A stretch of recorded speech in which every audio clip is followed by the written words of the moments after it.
ఇక్కడున్న పెద్దలందరికీ నా నమస్కారం.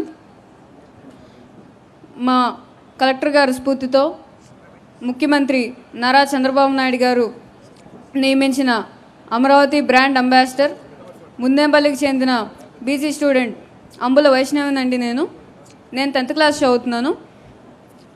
మళ్ళీ మన చంద్రబాబు నాయుడు గారు ముఖ్యమంత్రి కావాలని ఆ దేవుడికి పూజ చేసి ఉంగరాన్ని ఈరోజు ముఖ్యమంత్రి గారికి నేను బహుకరించాను. అలాగే ఆయన మళ్ళీ ప్రమాణ స్వీకారం చేసే రోజు ఆ తిరుపతికి కాలినడకతో వస్తానని మొక్కున్నానండి. అదే రోజు ఈయన మళ్ళీ ప్రమాణ స్వీకారం చేసే రోజు నేను పోలవరానికి మాకున్న 3 ఎకరాల పొలంలో 1 ఎకరం పొలాన్ని పోలవరానికి ఇవ్వాలనుకుంటున్నాను. దానికి ముఖ్యమంత్రి గారు నాకు అనుమతి ఇస్తారని కోరుకుంటున్నాను. ఇప్పటికే నేను నా చదువు కోసం దాచిపెట్టుకున్న 10 లక్షల డిపాజిట్లలో మాది మున్నేపల్లి అండి. మా మున్నేపల్లిలో నేను 2 పాఠశాలలను అలాగే 1 కళాశాలను దత్తత తీసుకుని వాటిని ఆ 10 లక్షలతో అభివృద్ధి చేయడం జరిగింది. అలాగే 2 లక్షలు కడప జిల్లా ఉక్కు ఫ్యాక్టరీకిను అమరావతి స్తూపానికి కృష్ణా జిల్లా కలెక్టర్ గారికి ఇవ్వడం జరిగింది.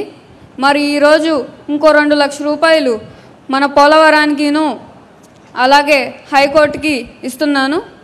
మళ్ళీ మీరే సీఎం కావాలని మా కోరికండి.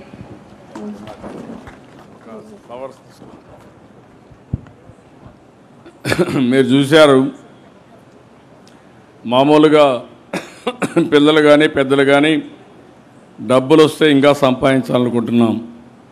10 లక్షల రూపాయలు ఖర్చు పెట్టి ఊర్లో స్కూల్స్ అవన్నీ చేయాలని సంకల్పం చేసుకుని ముందుకు పోవడం, అదే మరి హైకోర్టుకి కానీ దీనికి 2 లక్షల రూపాయలు ఇచ్చి దీనికి సహకరించడం, రేపు పోలవరం పూర్తయితే 3 ఎకరాల భూమిలో 1 ఎకరా భూమి పోలవరానికి ఇస్తానని చెప్పిందంటే ఇది ఆ అమ్మాయి వైష్ణవి యొక్క సంకల్పం, బ్రహ్మాండమైన సంకల్పం.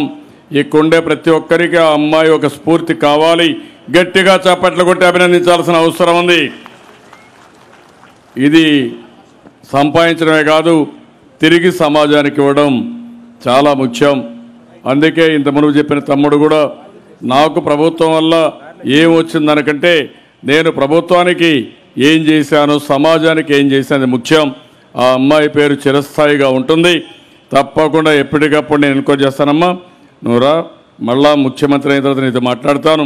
ఈ రాష్ట్రాన్ని మీలాంటి స్ఫూర్తిదాయకమైన వ్యక్తులతో అభివృద్ధి చేయాల్సిన అవసరం ఉంది. దానికి శ్రీకారం చుడతాం. దీనికి మనస్ఫూర్తిగా మరొక్కసారి ఈ చిన్నారిని అభినందిస్తున్నా.